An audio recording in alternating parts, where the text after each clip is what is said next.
Mirëmbrëma të nderuar miq të emisionit Glamorzon, mirë se keni ardhur edhe këtë të premte me një të ftuar shumë të veçantë që unë kam zgjedhur posaçërisht për ju sot.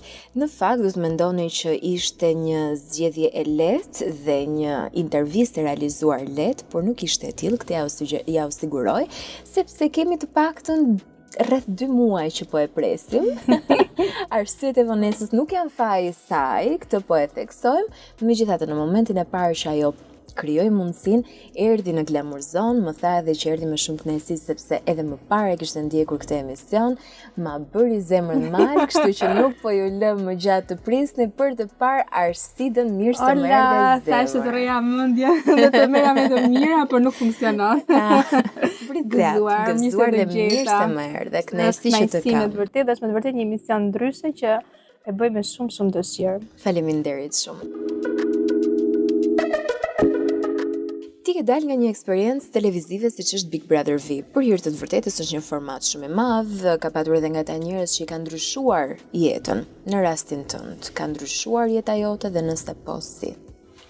Atëherë, unë faktikisht me këtë objektiv hyra, me idenë jo për të ndryshuar jetën, se unë gjithsesi e kam goxha të stabilizuar tashmë jetën time, thjesht isha në një moment ku kisha dëshirë të bëja diçka ndryshe, edhe me këtë objektiv hyra dhe për t'i hapur një derë më shumë gjërës punës time, jetës time dhe pasionit që kam, por dhe për të ndryshuar diçka. Kisha nevojë të ndryshoja diçka. Dhe unë jam person që besoj shumë në Zot, faktikisht, dhe para se të merrja ftesën, kanë qenë, mund të them, pa frikë që mund të kem qenë në javën më të trisht të 2 viteve të fundit të jetës time. Isha me vërtet shumë e mërzitur. Edhe ishte si në ato pralla që ti në atë kulmin tënd dhe të bie telefoni. Arsida, kam një ftesë për ty në Big Brother. Okej, thash, mbas është Zoti. Hyra, shkova, thash do pranoj, pastaj dola. E thash Zot se nuk ishte mesazhi shumë i qartë sepse dola shumë shpejt edhe nuk mund të them që më ka ndryshuar jetën, por sigurisht Bigu është një format që të jep vizibilitet, pastaj është zotësia e çdo kujt se si e përdor. Unë mendoj që nga Bigu nuk humb asnjë person.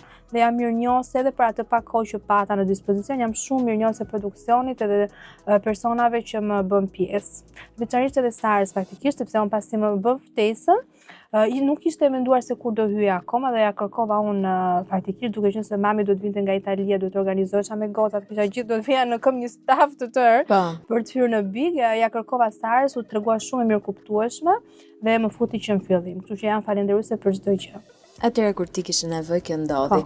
Në fakt unë them shpesh që emisionin Glamorzon në bëj për publikun dhe marr ata të ftuar që ata më kërkojnë her pas here, më kontaktojnë në Instagram dhe më bëjnë kërkesat e tyre. Arsida është një nga ata personazhe që unë mora për qefin e publikut, po edhe për qefin tim, sepse në momentin që unë të kam parë në Big Brother, më ke dhënë atë vibe-in e asaj femrës mos kokçarse, po jo në formë arrogante, sepse është një fieperi që i ndan arrogancën edhe këtë vibe-in e mirë që ti mua ma dhe, edhe më duke nga ato vajzat self-made, që i ka krijuar vetë gjërat, mundohet vetë, përpiqet vetë dhe nuk bën atë rolin që ne kemi pagzuar me kërmill që duhet të zvarritet. Jo, u kuptuar shumë qartë që mundova ta thëja bukur po, kjo ishte e thënë në mënyrë popullore dhe më ke dhënë atë vibe-in. Të njëjtën ma dhe edhe kur të takova, kështu që të kam ftuar për qefin e publikut, por shumë edhe për qefin tim, sepse më ka pëlqyer loja më bë qefi që jote. ti e ke kapur, sepse unë jam realiste, unë e kam parë nga Impakti, kam pasur disa persona, mbase jam e sigurt për kohën e shkurtër që pata në dispozicion dhe u pa vetëm një pjesë e monetës, por një pjesë e kam marrë këtë timën si arrogancë. Realisht unë një thjesht kam një karakter të tillë që nuk përkulem dot. Unë e du po se bëj dot. Nuk e bëj dot, domethënë sepse unë e di shumë mirë që disa herë mami im biles kur më bërtet thotë gjithmonë u tholla e fortë thynenën e vet. E di shumë mirë, e di çdo gjë, i kam kuptuar që me këtë mënyrë nuk shkohet përpara, domethënë shkohet përpara, por rruga shumë e vështirë. e di shumë mirë, por nuk e ndryshoj dot dhe tashmë kam bërë paqe me veten, jam kështu, po m'deshe mirë, po s'mdeshe, ne prap mirë. Prap mirë, prap shumë mirë. Kështu që e kam pak të karakterin. Po arroganca asnjëherë, unë biles person që urrej më shumë jetën time ka qenë arroganca dhe unë mënyra se si e nisa bigun tim, e nisa proprio duke sfidu këtë lloj arrogancë që se durova dot fare. Kështu që vetbesim po, arrogancë jo.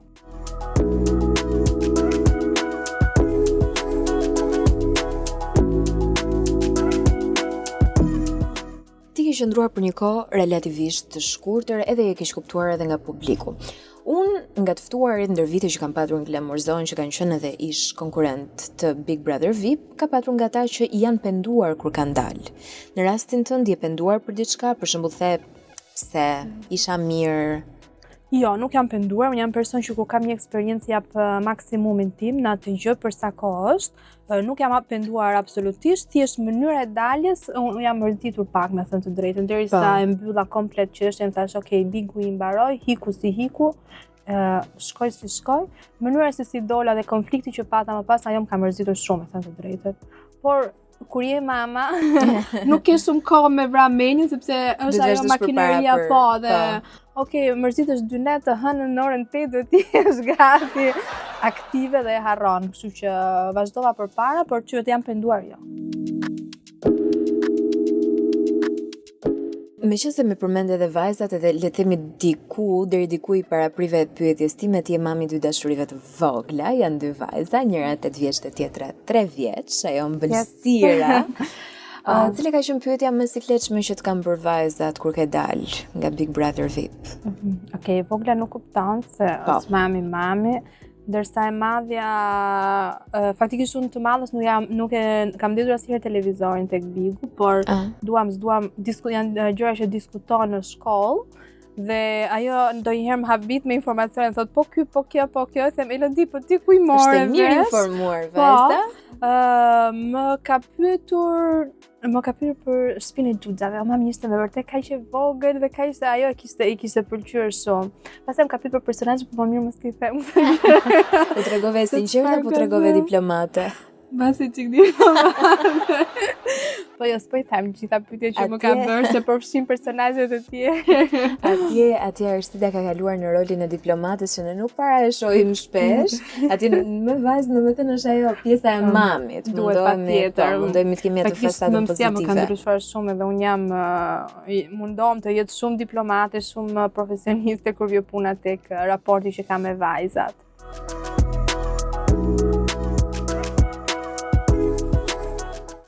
Kur ke dalë në prapasken, je përballur me Xhibanin?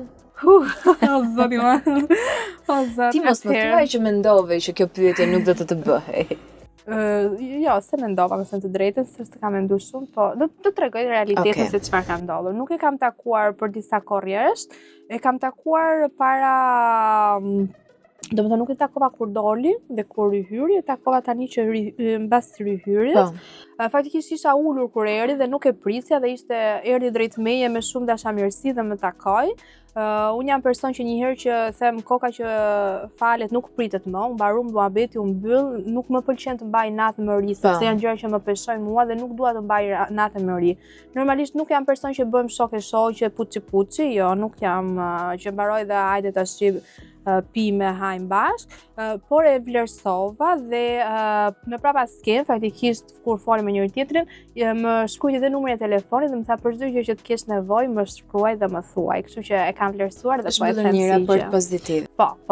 Unë Xhiban e kam patur 2 herë të ftuar në Glamour përpara Bigut, edhe kemi edhe një raport miqësor, është djalë shumë pozitiv dhe shumë I gjendur dhe në momentin që unë kam parë konfliktin mes jush, e kam parë aspektin tënd si femër, por duke qenë se atë e njoh pak më shumë, e njoh dhe e di që për shumë gjëra nuk niset për të keq, del përfundimi I keq, okay, sepse mund të ndodhi nga impulsiviteti, por në vetvete nuk ka patur ligësi, nuk ka patur dashakësi. Shiko, të them të drejtë, mua ajo fjalë më përshoj shumë, dhe përshoj mbase, shiko, nëse do ta kishte mbyll vllai i madh me një zarf edhe qesharak, duhet ta kishte mbyll e thoja që është diçka që ndodhi brenda lojës të pasoja.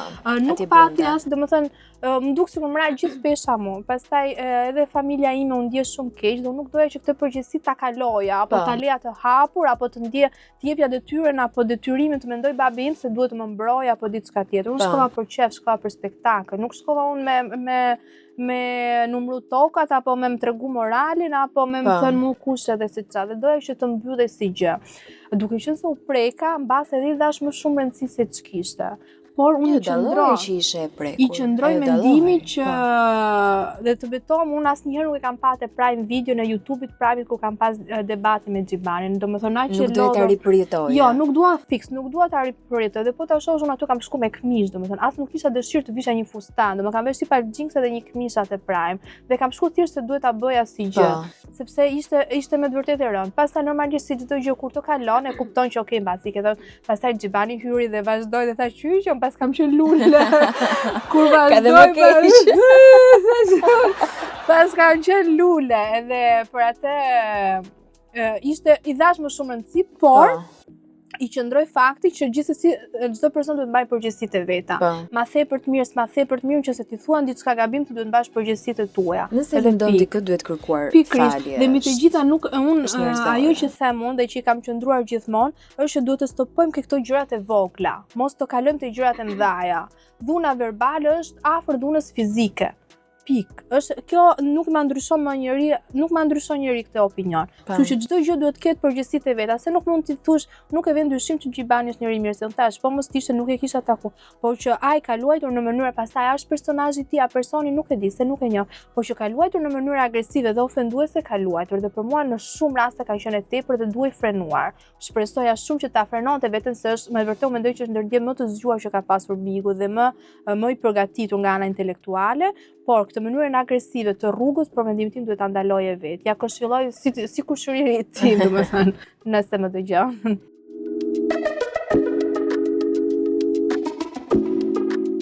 Është bërë edhe ajo çështja e denoncimit, e ke tërhequr apo vazhdon akoma? Atëherë unë bëra praktikën, domethënë mora avokatën, bëra kërkesën, bëra praktikën dhe të hënën do depozitoj në gjykat. Edhe kjo është gjëja më normale që një person bën. Dhe unë nuk e mendoja kurrë që në Shqipëri të bëjë një denoncim të tillë. Është një dramë, fjala denoncim. Po përfshi policia, këtu është dramë. Jo, dikush është problemi, se është më normale të shkosh të vritesh me njëri tjetrin. Në Shqipëri po. Sa të bësh një denoncim nga e cila unë nuk kisha ndonjë përfitim, domethënë do fitosh, unë do bësh pasanike, do mbasha fëmijë tu me denoncimin e kësaj. Ishte thjesht diçka për të thënë që shiko, stop, ka pasoja, nuk mund ti të më ofendosh dhe unë të shkoj te shtëpia apo të fshihem apo të kem frikë, apo unë mos të ballafaqohem apo mos intimidohem. Unë nuk intimidohem nga asgjë për këtë. Pastaj u egzagerua dhe në momentin unë shkova me idenë që do ta mbaroja si gjë, kupton? Dhe i thash që sepse ne para se tash është bërë si prapë, para se unë të dilja, unë fola me të dhe diskutojmë që do dilte ai. Dhe kërkesa ime ishte vazhdimësia e saj. Normal që unë nuk luta më që thosha dil ti nga loja, se unë e di që Bigu është një eksperiencë për të gjithë. Pa 1-2 thotë do dal, do më thash okay, hajde dil, ta ballafaqojmë idenë këtu, sepse nëse unë do doja vëmendje, unë do t'i thoja okay, më kërko falje dhe mbyll. Po tashmë nuk mund të, domethënë nuk ishte bara spesh më kërko falje me gjyq, domethënë ishte budallik. Aty do ishte tamam spektakël dhe për skenë. Ndërsa realisht isha ofenduar dhe thash okay, unë e di që ky s'do ta bëj, po të paktën e provova pjesën time dhe unë e kisha vendosur që do shkoja përpara.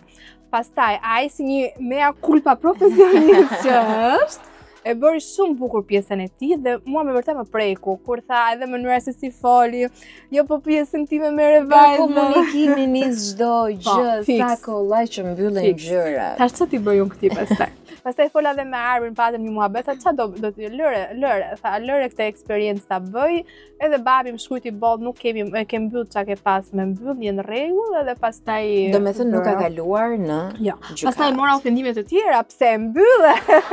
Se nuk Por është okay, unë jam shumë e lumtur që kam bërë kam bërë çdo gjë siç e kam ndier, domethënë unë realisht e di që kanë marrë si spektakël, me të betom që ka qenë çdo gjë e vërtetë. Jo, mua më reflekton edhe ma jep atë ndjesinë dhe realisht edhe gocës time çfarë kur- shembulli, kur më tha pse të tha rrugat, çfarë shembulli duhet t'i jap?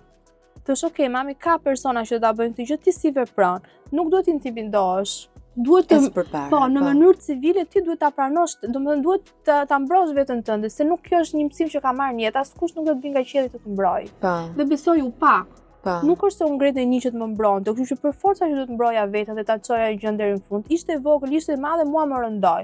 Dhe është e gabim që ti ja jep vlerën, se për çdo person dhimbja, ofendimi, morali është çdo gjë relative.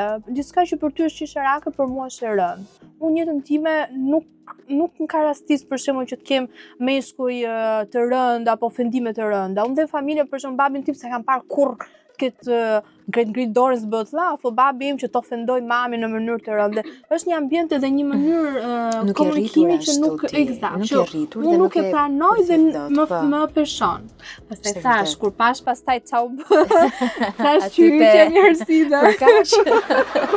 Po, por nuk duhet minimizuar. Dhuna verbale është dhunë verbale dhe akoma më keq se kjo dhunë verbale është dhuna verbale që bëhet në komente në rrjetet sociale. Ajo është e tmerrshme dhe mendoj se ti me një tastier dhe me një telefon nuk mund të bash përgjithësi. Kjo është edhe arsyeja sepse shumica nuk janë as me fytyrë dhe as me emrin e tyre dhe atë mllefin edhe të zezën e jetës së tyre mundohen që ta. Dhe kjo është shumë e shëmtuar. Dhe biles më ka ndodhur, unë ngela shumë keq para disa ditësh kur thash një opinion timin. E vërtet, si zakonisht. E vërtet dhe drejt për drejt, por që ishte e vërtet shani sa të doni. Gjithsesi bëra këtë opinionin tim në një intervistë, më kanë uruar vdekjen, më kanë thënë kush të vrau burri ty, ish burri ty. Dhe kupton domethënë çfarë rë, dhe ishte njëta aty kam ngel shumë keq me thënë të drejtën më preku sepse ishte njëta ditë që po varroste Ilaria Sula në Itali. E vrarë nga partneri, që gjete rastin t'i bëjë ngushëllim më të thella familjes se mendoj që nuk ka dhimbje më të madhe. Por nuk është normale që ti të thuash diçka të tillë, as për shaka, as për koment, dhe ta normalizosh si gjë. Janë njerëz të tillë që nuk njohin. Unë mendoj që njerëz të tillë më faqen ndërprerje, njerëz të tillë ti duhet ta marrësh atë komentin, të shkosh te policia, kush është IP dhe ta denoncosh. Realisht e mendoj. Nuk e bëra se s'kam nerva për këtë gjëra, por që duhem bërë. Nëse do ishte ajo që thoje ti, unë javë për javë duhet isha te dera e rajonit. Po është e pamundur. Megjithatë, ka nga ato komente që të rëndojnë shumë. Mua një koment që më ka rënduar shumë, ma ka bërë një vajzë me fytyrë dhe me emrin e saj. Dhe më ka dërguar një mesazh dhe më ka thënë uroj që ty të bie një burr që të dhunoj fizikisht dhe të të rrahi çdo ditë. Kjo është e tmerrshme. Domethënë, aq më ka rënduar ajo gjë e para se ishte nga një femër. Sepse ti e vetëm pastaj në diçka të tillë. Nuk e pasuroj se unë di nuk do rria kurrë me njëri tillë. Jo, po them si do të dukej. E para më erdhi nga një femër që femrës nuk ja uron atë gjë. E dyta çfarë të bëra unë ty? E treta pse? Domethënë nuk i gjeta logjikën fare dhe të arrish te burri që do të të dhunoj fizikisht dhe çdo ditë. Nuk më la ndonjë ditë. Pushim. S'ke për as dielën jo. As dielën më vesh me. E kaluam me humor, megjithatë është gjë që unë nuk e konceptoj se do ta kurrë as kujt këtë gjë. Për mua fjalët kanë rëndësi dhe fjala e mirë ndikon shumë. Dhe është bërë një eksperiment mbi fjalën, ëh. Është bërë një eksperiment me mënyrën se si flet ti. Domethënë është bërë një eksperiment duke folur tek ujë fjalë të mira dhe tek valorizim duke diçka e tillë, por që është bërë një eksperiment dhe ndryshon, pra energjia dhe çdo gjë ka influencën e vet. Fjala e mirë dhe fjala e keqe. Është vërtet. Tani nuk presë normalisht kur ti rrezikon, kur ti e ve veten loj normalisht s'do të pëlqejnë gjithë, por disa gjëra drejt ta haj mos e thuaj. Mos e shkruaj. Montona nuk e japim dot të gjitha motër. Megjithatë ne kalojmë tek tema jonë, tani unë do kaloj në identitet, do kaloj tek quizi që kam përgatitur. Santa Madonna. Titullohet cili? Po kaq mirë. Po. Në momentet e bukura nuk zgjasin shumë. Vërtet, zgjasin vetëm 10 ditë. Do të kalojmë tek një quiz që unë kam përgatitur për Arsidën, titullohet Cili nga konkurrentët, merremi pak me thashëthemen, ndjekim fillimisht siglën, rikthehemi në Glamur dhe bëhemi gati për super surpriza.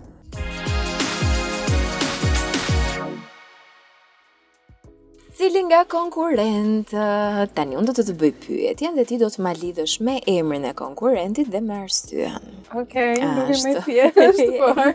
Prandaj të thash. Okej. Cili nga konkurrentët, tani flasim për ata që janë, po dhe për ata që kanë qenë, që i ke njohur më mirë, është më i shtiruri. No, më vërtet ta them? Drejtë në temë.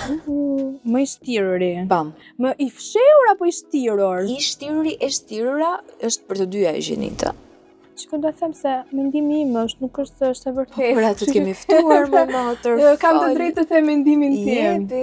Atëherë, nuk e di nëse është fiks e shtirur fjala, por që ka zgjedhur një lloj personazhi dhe një lloj imazhi dhe thjesht i rrëshket ndonjëherë por rikthehet në vend, por mendimin tim është Danja. Pse?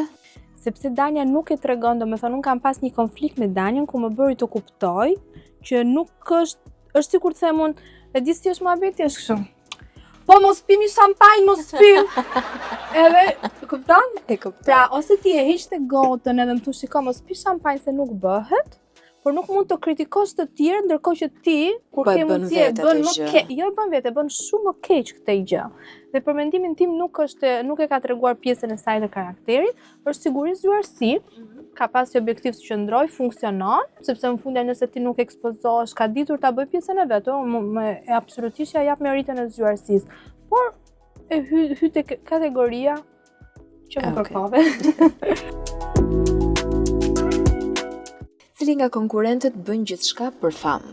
Shiko, unë mendoj që çdo person që hyn aty brenda dhe hyn në Big Brother është pak a shumë një person që bën çdo gjë për famë. Po. Sepse fundja unë, po e drejtoj gishtin nga vetja. Unë isha e para që kisha fëmijë 2 vjeç e gjysmë dhe isha e gatshme ta bëja këtë gjë. Jo për famën, thjesht për famën, po për benefitet që mua fama mund të më sillte apo fakti që mua njerëzit mund të më njihin, tur ta përdorur për punën time. Edhe kjo është një lloj mënyre, le të themi. Që një person specifikisht nuk di të mendoj se të gjithë. Okej, i përgjithsave.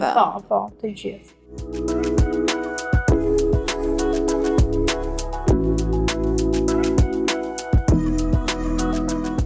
Cili të ka zhgënjur në bashkëtesë? Cili apo cila? Pra, e ke menduar ndoshta kur e ke parë në televizor, ke menduar që do jesh shumë komfort, por në bashkëtesë të ka zhgënjur. Ndoshta për shkak të karakterit ose edhe për shkak të zakoneve në jetë. Unë kam mësuar diçka nga jeta që më ka shërbyer shumë fare, që është mungesa pritshmërive. Domethënë, unë nuk kam asnjë lloj pritshmërie nga asnjë person. Vetëm kur e shoh konkretisht çfarë bën, pastaj jam tip që arrin në deduksion, them, okay, 1 + 1 + 1 bën 3. Ky ka këto karakteristikash, atëherë mund të përshtatet. Që nuk më ka zhgënjur asnjë sepse nuk kam pritur asgjë nga askush. Dhe nuk jam ndjerë e zhgënjur, me thënë të drejtën, thjesht kam kuptuar, disa i kuptova direkt sa hyra, disa të tjerë më avash, jam munduar t'i njoh si persona dhe më pas t'i karakterizoj.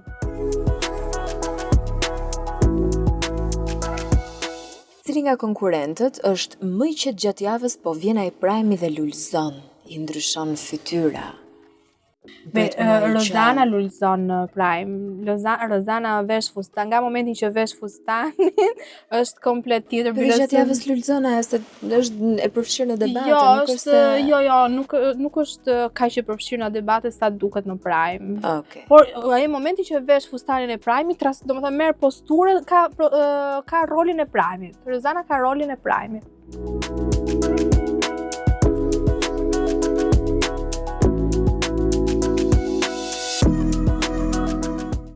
Me cilin ose cilën mendon që do të mbajë raporte miqësore jashtë? Çuditërisht unë gja kam raporte miqësore me ato që kanë dalur dhe unë në përgjithësi kam raporte miqësore me njerëz të zgjuar ose njerëz të mirë, kështu që nuk kam pasur. Cilët janë këta njerëz të zgjuar dhe të mirë? Atëherë, një për shembull me Olsi Abazin që ishim në fillim patëm një konflikt, kam pas raport shumë të mirë. Me Zebër Vokin kam pas rapport. Me Eglin kur dol gjatë periudhës që doli komunikova, domethënë aq pak sa arritëm komunikuam. Unë mendoj që me të gjithë mund të kem raport. 2-3 mbasës mund të kem, po s'mund ta bësh pyetjen se mbarove pyetjen. Ja. Por në përgjithësi mund të kem, sepse unë jam person që kur e mbyll gjërat dhe nuk mbaj mllaf, kështu që vazhdojmë për para. Lori është një vajzë shumë e mirë që ka mezi pres ta takoj, kështu që në përgjithësi kam pas raporte pothuajse me të gjithë. Edhe Lidhja është super gocë e çiltër, pothuajse me të gjithë, nuk është se kam. Më thënë që komunikove me Eglin kur ishte jashtë. Po, nëpërmjet mesazheve, Çfarë kuptova? Sepse ajo pjesa që ajo ka patur atë pauzën, reagimet, më pas hyrja, çfarë nuk është thënë dhe publiku çfarë nuk ka menduar. Jo, nuk mund të flas më shumë sepse janë gjëra që nuk mund t'i them, janë gjëra. Jo, mendimi yt, domethënë vetëm gjëra që mund të tregosh, prandaj nuk po bëj pyetje konkrete. Doja t'i tregoj suportin tim sepse po më masakronin, për mendimin tim pa të drejtë se fundi ajo vetë ti prishi punë, nuk është se u shtir, mashtroi, tregoj diçka tjetër, kështu që nuk e kuptova gjithë inatin e rrjetit, thjesht i tregova suportin tim dhe e vlerësoj kaq. Nga cili ose cila ke ndjerë mbështetje? Atëherë do ta them sepse e vërteta duhet të thënë.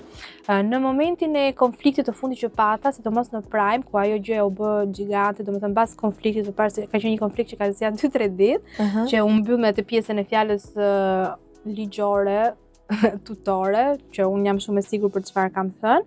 Por pati një ndarje dhe persona që disa donin të përfitonin, disa të tjerë mbas edhe e mendonin, kam ndjerë për kraja atë natë dhe kisha shumë të nevojshme se s'po kuptoja çfarë ndodhi dhe unë nuk e ndjeja të nevojshme të sqaroja më shumë se për mua unë nuk kisha thënë asgjë të keqe dhe më duk ajo zhurma që u bë, më duk e pa vend dhe s'po kuptoja pse po e bënin dhe kisha në vërtet nevojë për mbështetje. Dhe e ka bërë Rozana dhe Gerta. Domethënë e mbaj mend akoma atë fjalën që ka thënë kur ishim, nuk e dia ishim publicitet apo në transmetim, kur po ziheshim edhe Rozana ka thënë, unë kësaj vajze besoj që ka pas me atë sens. Dhe një zë i tillë në një moment të tillë peshon shumë dhe për mua ishte mbështetje. Gjithashtu dhe Gerta dhe i falenderoj pa mas.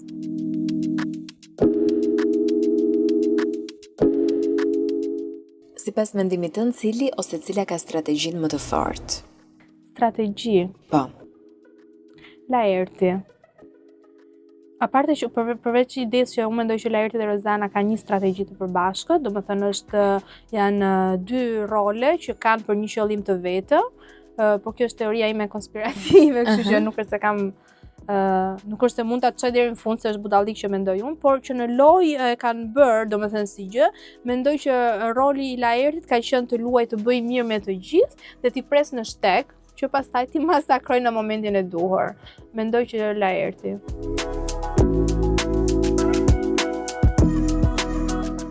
Ka patur nga të raste që edhe ndjenjat kanë qenë të përfshira, të paktën publiku kështu e ka parë, jo të gjitha momentet apo personat që kanë patur ndjenja kanë arritur që të bëhen çift, megjithatë, sipas mendimit tënd, cili nga konkurrentët ose konkurrentet ka patur e ka bërë vetëm për lojë këtë pjesën e ndjenjave, nuk ka qenë realisht aq i përfshirë emocionalisht ose i dashuruar.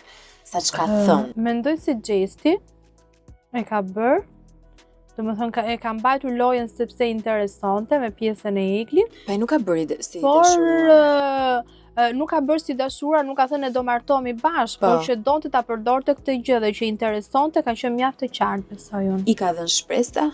Po, mendoj që po, sepse unë e kam thënë dhe herë të tjera, Egli nuk është aq vajzë budallaqe sa ta kapi një person me zor siç dukej në disa video, sepse nuk e ke idenë se sa shumë ndryshojnë videot që jepen dhe bën virale me realitetin. Edhe unë ditën që kam dalë atë ditë, ne kemi pas për shembull një ditë, më kujtu gjithë dita që kemi bërë dhe pash videot dhe vibe, tani normal se fakti ajo është kamera ajo është, por nga se ka ardhur ajo gjë, si erdhi, çfarë të tha para se të vinte, ndryshojnë shumë fare. Dhe unë mendoj që Gjesti ka luajtur të rriqe mos e kput. Domethënë, kur kjo i largohej, e dinte që i duhej dhe shkonte, ja jepte atë, po shikojë, po pse bën, po pse kështu, dhe më pas kur e kishte e linte aty se nuk interesonte. Kështu që nuk ka los me strategji të fshehur, por të rriqe mos e kput dhe ka përdor për mendimin tim, po. Dhe pyetja e fundit në këtë quiz, cili nga personazhet nuk ka atë formimin wow ose nuk ka inteligjencën më të lartë ndoshta për të përballur edhe me ty në një debat? Duhet ta them? Po normal. Okej, do ta them. Mendimi është mendim. Po, mendimi është mendim do them. Mendoj që Valbona në Big mendoj që do mbahet mend si e vetë një banore që e hapte vetë debatin, po s'dinte ta mbyllte. Dhe do përfshinte sa më shumë njerëz që t'ja mbyllin apo që ta agravonin apo ta çonin në nivelin që asaj interesonte. Më ka thënë Arsida në prapasken që do them gjithçka që do, vetëm ato gjërat e shpifura, ato specat nuk do t'i ha. E ka thënë, e ka postuar edhe në Instagram. Tani ka ardhur momenti që ne të zbulojmë a do ta mbaj fjalën apo jo. Do të ndjekim, do të jemi siç është. Jemi tashmë në rubrikën. Jemi në rubrikën pyetja hot, ne do të ndjekim siglën dhe rikthehemi sërish në Glamour, do të zbulojmë sa e sinqert do të jetë apo do të haspesin që ka premtuar që nuk do ta bëjë.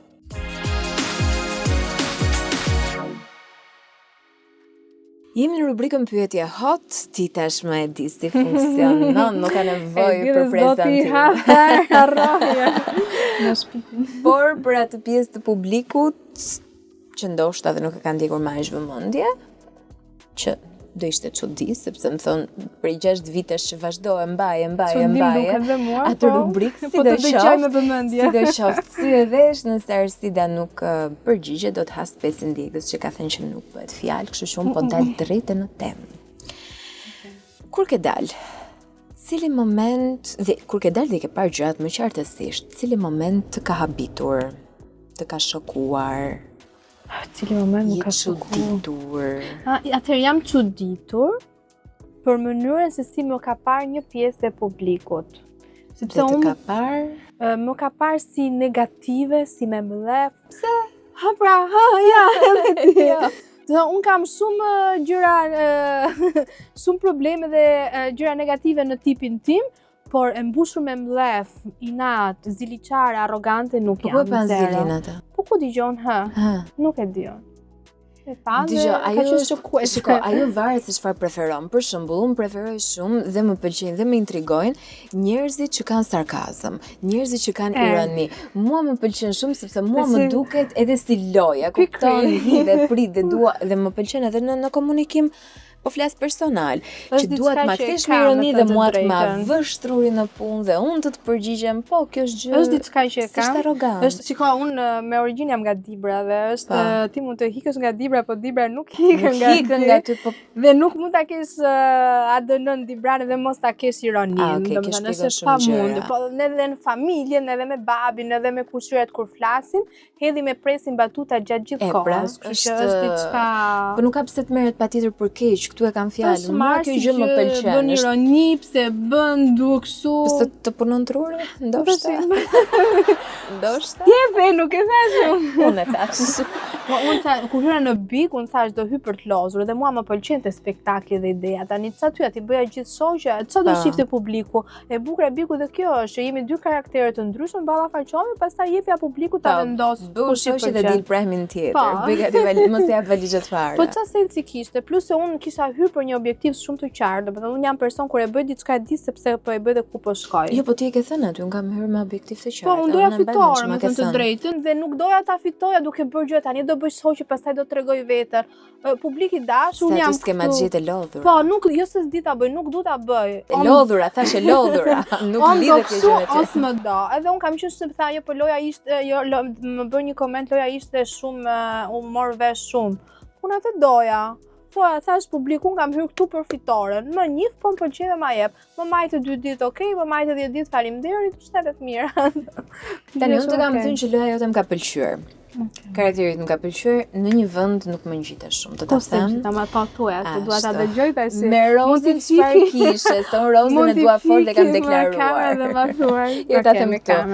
Po, me Rozin çfarë kishe? Sidomos ditën e parë që i dorën çfarë të bëri. Ma thuaj.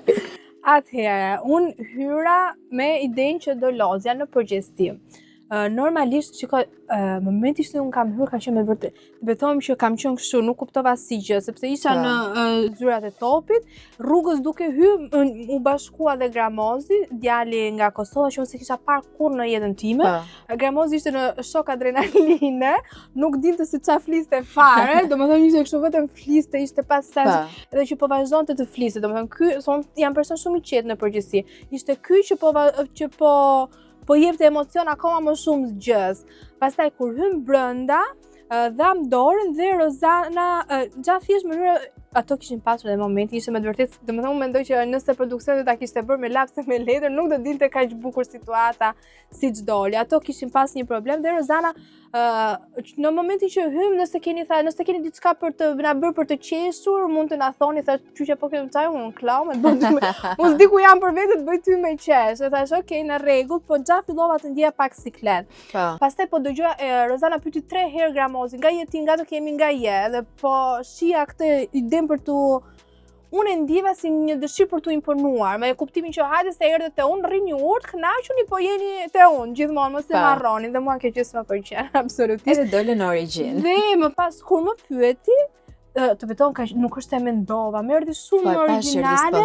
Më erdhi spontane edhe për faktin që unë jam mik, domethënë kam babin e kam nga Dibra, mamin e kam nga Rosheni, kam jetuar në Roshen, pastaj 10 vite tjera në Durrës, domethënë nuk është sa të them. Edhe kur më pyesin varet se si më tekët, një herë them nga Dibra, një nga Rosheni, një herë si të më tekët. Në atë moment s'më erdhi. Pastaj kjo e përdori, se nuk e domethënë e kapi dhe e dinte që do bënte atë pjesën e spektaklit, e thash, "Okej, hajde bismillah." Fillojmë dhe I qëndrova pastaj. Por që me Rozanën kam pas dhe muhabete dhe diskutime shumë miqësore. Unë po ta them, në rrjetet sociale nuk kanë dalë këto pjesët miqësore. Miqësore, okej, është normal. Prandaj po nuk kam pasur vetëm këtë, por ishte pastaj dhe na pëlqente se të dyja ne jemi persona kompetitive. Edhe ngjani pak me njëra tjetrën, ironi tjetra. Dhe na pëlqente, them të drejtën, kjo pjesa e kompeticionit me njëra tjetrën. Po nuk është se ke patur diçka personale ose se s'të ka pëlqyer. Absolutisht, unë në Rozanën kam nuk më ka pëlqyer loja, po këtë e pranoj, nuk më ka pëlqyer loja e saj që ka bërë aty brenda dhe mënyra, por që unë si personazh Rozanën absolutisht e respektoj. Unë të gjitha femrat që ja dalin, që luftojnë, që kanë karakter, unë I respektoj dhe asnjëherë nuk kam pas probleme me këto lloj femrash. Problemet I kam me një tipologjie që fshihen, me ato që diskutuam. Po, kam shumë probleme, ato kam shumë probleme. Ndërsa me këtë edhe kur kemi diskutim respektohemi gjithmonë, sepse ja njohim fisnikrin njëra tjetrës.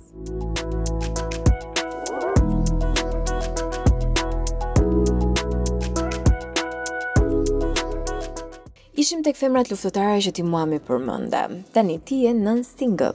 Yes. Kemi këtë titull. E kam fituar. Je një nën single. Cila është vështirësia më e madhe që ti ke kaluar si një mami e vetme? Vetëm një dhe të. Më e madhe, ajo. Që është janë bitartë. Shiko, përmbledh. Mbas divorcit problemi im është që familja ime është e gjitha në Itali dhe jam gjendur me të vërtetë të them vetë në jo mënyrë metaforike, por dhe fizike. Ka qenë shumë e vështirë pjesa fizike, sepse kam bërë net të tëra, mamat e dinë se për çfarë po flas. Mund kem bërë dhe 2 vjet që si kam bërë tetor gjumë bashkë, domethënë dhe truri im ka pas momente që nuk punonte, realisht nuk punonte. Dhe kjo ka qenë pjesa fizike, ndërsa pjesa që unë ndesh çdo ditë, po kjo mendoj që e ndesh çdo prind, jo thjesht një mama single, është vështirësia ku po I rrisin fëmijët sot. Domethënë është me të vërtetë shumë e vështirë. E para se ne nuk e kemi përgatitjen emocionale si prind. Domethënë ne thoshim u vrave, s'ka gjë kalo. Pra nuk I jepim rëndësi asnjë gjë që ne na ndodhte. Si jemi rritur në këtë mënyrë, ndërsa tani duhet t'i japim, domethënë duhet të mësojmë vetë dhe t'ju japim dhe fëmijëve atë përgatitjen apo suportin dhe t'i themi fëmijëve që shiko unë jam dhe kur ti bën gabim, familja është familje, këtu je I sigurt, nuk ka rëndësi çfarë bën, nuk ka rëndësi çfarë ndodh, ti je këtu. Dhe përpos kësaj duhet t'i mësojmë vetbesimin, domethënë nuk mjafton më që ta çosh fëmijën në shkollë dhe të marrë 10. Ka jashtë shumë gjëra dhe është e lodhshme sepse kur ti duhet mendosh për fatura, duhet mendosh për punën, duhet mendosh për mbijetesën, nuk jo gjithmonë je në atë aftësinë e duhur apo fuqinë e duhur. Eksakt, që t'i japësh kohën që t'ulesh për shembull mbas punës, ti mbasi ke pasur një ditë super të ngarkuar, t'ulesh aty në tavolinë dhe t'i thuash si kaloi dita, mos u mërzit, mos u krahaso, mos e shiko këtë, shiko veten tënde, bëj këtë ose lexo një libër dhe kjo është goxha e vështirë dhe për atë është një shprehje që thotë për të rritur një fëmijë duhet një fshat. Dhe sot në kohë moderne jo që nuk kemi më fshat, po nuk kemi më as 2 veta. Unë them gjithmonë okay se unë që jam vetëm, janë ato persona që janë 2 por janë vetëm. E tia që të më është akoma më keq, betoj është akoma më keq se shikoj me persona si puna ime kanë atë I vënë limiti mjaft, vujnë sa vujnë dhe rifillojnë. ndërsa këto që janë gjithë kohës bashkë dhe vetëm është një dhimbje pafund, edhe është një ndjesi mungesë suporti e vazhdueshme. Të konsumon edhe shpirtërisht. Të konsumon të tmerrsisht shpirtërisht. Edhe për atë fëmijët me të vërtet kanë nevojë për dy persona edhe më shumë për t'u rritur, sepse kanë nevojë për jashtëmasë shumë gjëra dhe jo vetëm fizike apo materiale.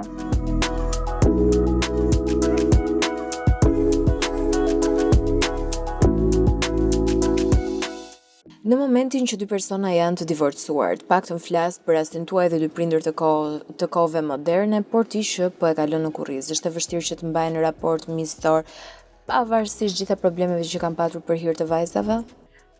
Mendoj që për të pasur një raport miqësor duhen dy veta, duhen patjetër. Nuk mund ta mbaj, unë mund ta dua, o duan të mirën e fëmijëve të mi, nuk e do njëri botë, o dua unë që ato mos kenë asnjë lloj trauma, o nuk e do njëri botë. Por që të bëhet e tillë, duhet të jenë dy veta.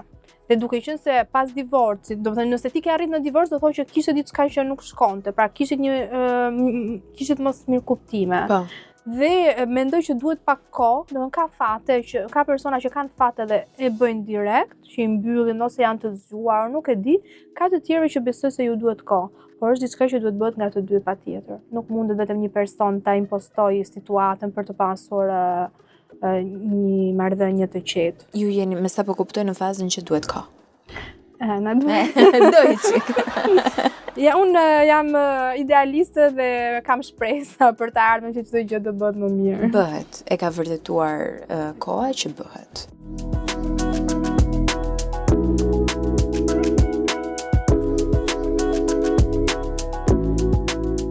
Arsida, e ke provuar ndonjëherë shihen e keqe të tradhtisë? E hidhur atë shihen e poshtër të tradhtisë?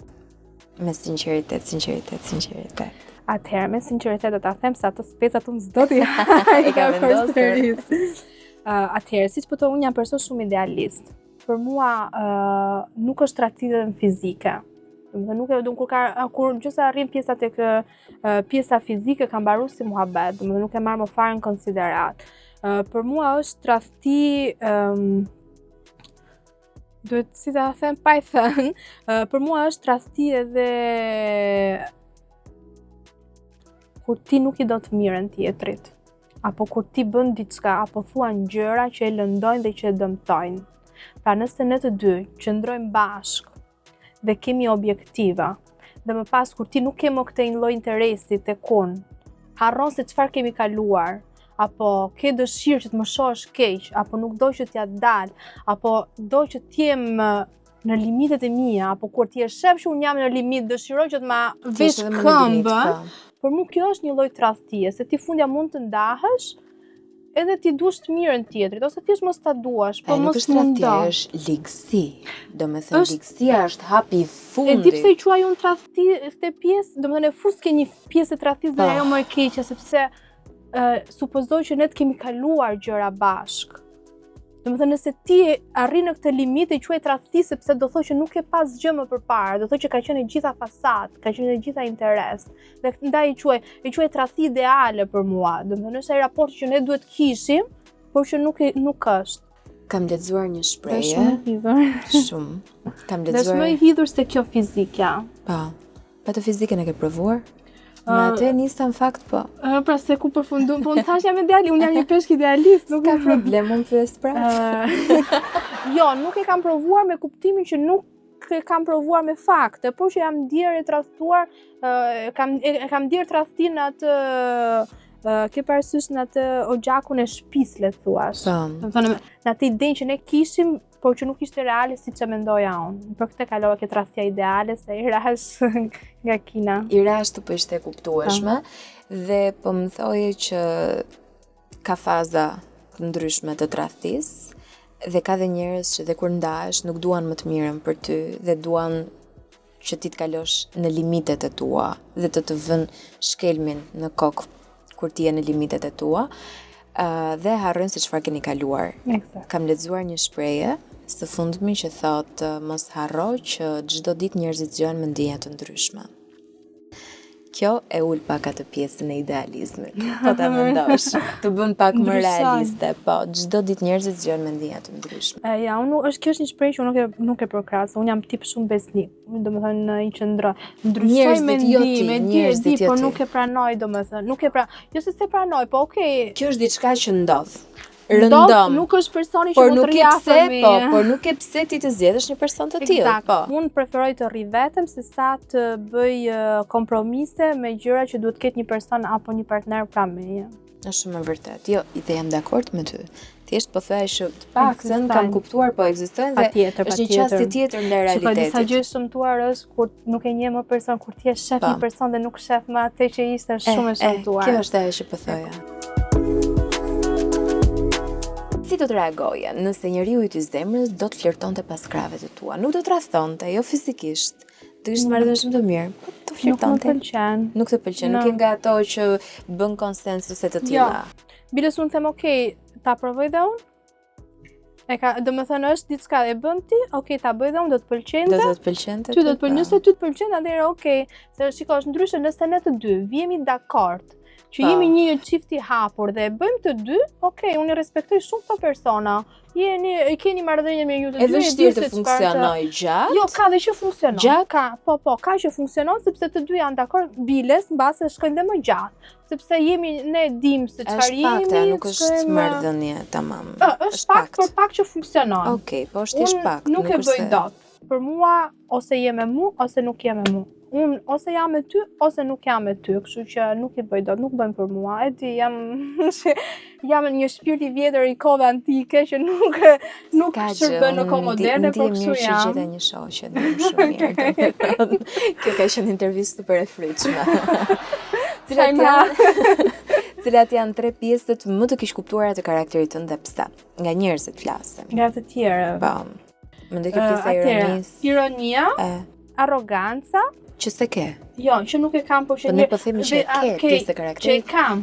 Është pjesa e vetbesimit dhe arrogancës, që njerëzit nuk e ka. Domethënë unë jam person që nuk e ul kokën. Më para të jap ma prit kokën, por që ta ul nuk e ul. Okej?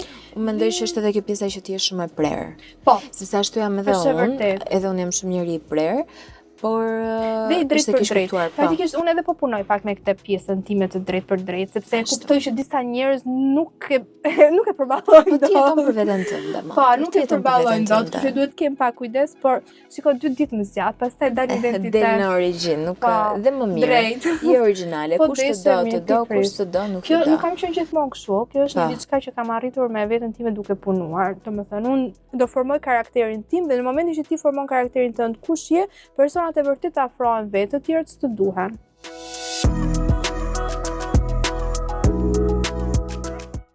Kjo femra e fort, e drejt për drejt, që nuk ka lidhe me arrogancën, që unë gjeta dhe një shpirt binjak version femër, e tjerë, kur ka qenë e fundit që ka derdhur lot, sepse mendoj që je dhe shumë e ndjeshme.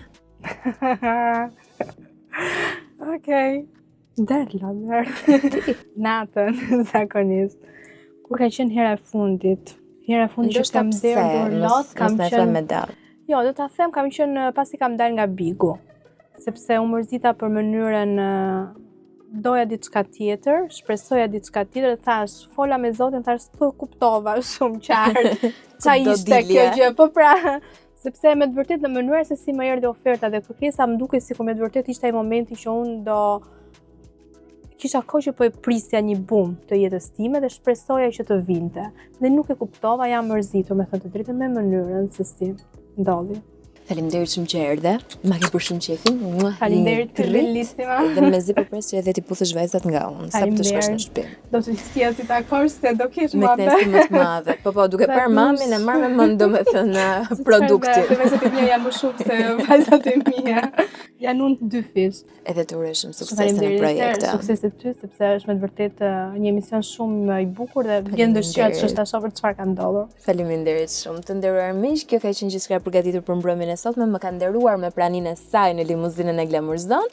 Arsida, një nga konkurrentët e Big Brother VIP, por njëkohësisht edhe një femër e cila ka shumë për të folur, jo thjesht një format televiziv, por ka dhënë shumë nga vete dhe ka treguar shumë sot këtu për ne. Për gjithë ju që mund ta keni parë në momentet e fundit këtë intervistë, ndiqni të plot në kanalin e Ora News në YouTube. Faleminderit edhe Auto Selvia për këtë limuzinë kaq të bukur. Do të shihemi të premten e ardhshme ora 22:30 vetëm në Ora News. Deri atëherë bëfshi qef dhe shijojeni jetën. Mirupafshim.